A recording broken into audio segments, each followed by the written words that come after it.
സാഹിത്യ പബ്ലിക്കേഷൻസ് പ്രസിദ്ധീകരിച്ച സാജൻ പുതിയോട്ടിലിന്റെ കവിതാ സമാഹാരം സ്വപ്നാടകന്റെ സുവിശേഷം പ്രകാശനം ചെയ്തു.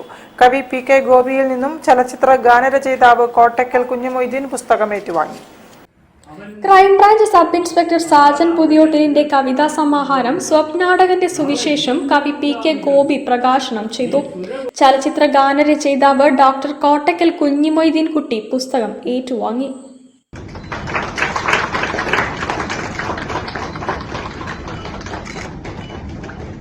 വ്യവസ്ഥിതി സമ്മാനിച്ച വിഷം ചിന്ത കൊണ്ടും വായന കൊണ്ടും അമൃതാക്കി മാറ്റാൻ സോക്രട്ടീസിന് കഴിഞ്ഞതായും സാജൻ പുതിയോട്ടിലിന്റെ കവിതകൾക്കുള്ളത് സ്നേഹത്തിന്റെ ഭാഷയാണെന്നും കവി പി.കെ. ഗോപി പറഞ്ഞു. ഈ വ്യവസ്ഥ കൊടുത്ത വിഷം ചിന്ത കൊണ്ടും ജീവിതം കൊണ്ടും ഭാഷ കൊണ്ടും അമൃതാക്കാൻ അയാൾക്ക് കഴിയുമായിരുന്നു. അതുകൊണ്ട് ഈ വിഷം കൊടുത്തവനെ ഒന്നും ആരും ഓർക്കുന്നില്ലേ? വിഷം കൊടുത്തവനെ ഒന്നും ആരും ഓർക്കുന്നില്ല. ഇത് പറഞ്ഞവനെ ആൾ ഓർക്കുന്നു, ചരിത്രം ഓർക്കുന്നു, കാലം ഓർക്കുന്നു, അല്ലേ? അതുകൊണ്ട് ഈ വിഷഭാഷയൊക്കെ അങ്ങ് പോകട്ടെ. അമൃത ഭാഷ ഈ പുസ്തകത്തിലുണ്ട്.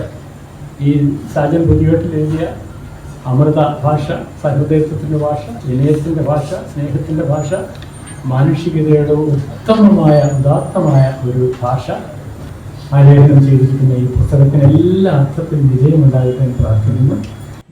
പ്രകാശന ചടങ്ങിൽ സാഹിത്യകാരി ഡോക്ടർ കെ.പി. സുധീര മുഖ്യപ്രഭാഷണം നടത്തി. എഴുത്തുകാരൻ സുദീപ് തെക്കേപ്പാട്ട് ചടങ്ങിൽ അധ്യക്ഷത വഹിച്ചു.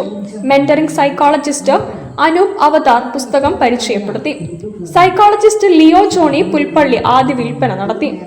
വേദി ഹാളിൽ നടന്ന ചടങ്ങിൽ ക്രൈംബ്രാഞ്ച് ഡിവൈഎസ്പി സുനിൽകുമാർ, യോഗാചാര്യൻ doctor N Vijayaraghavan, Suma Vijayan, Kerala police officers association Kozhikode ജില്ലാ secretary Santhosh A S, resilience foundation chairperson doctor Anees Muhammad, കഥാകാരി Sapna Vijayanand, crime branch SI Pramod Kumar G, T P. Rarukutty, Sajan Puthiyottil, Harshan Bangali എന്നിവർ സംസാരിച്ചു.